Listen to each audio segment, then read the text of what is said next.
శాంతిని కనిపెట్టేవాడు, శాంతి సాధన చేసేవాడు ఏం చేస్తాడంటే ఇంద్రియములను అరికట్టి ఇక్కడే ఉన్న ఆనంద స్థానము వైపుకి వెనక్కి నడుస్తాడు.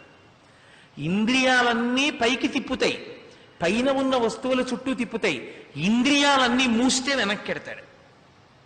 అందుకే సాధన యందు ఇంద్రియములు తెలివితో ఉన్న తన యొక్క మనసు ఏకాగ్రత వేరొక దాని మీద పెట్టేసిన కారణం చేత, లేదా ఇంద్రియములను అరికెట్టి మనసు యందు పెట్టి మనసు కదలకుండా ఆపిన కారణం చేత, మనసు కదలకుండా ఆపడం అంత తేలిక అండి.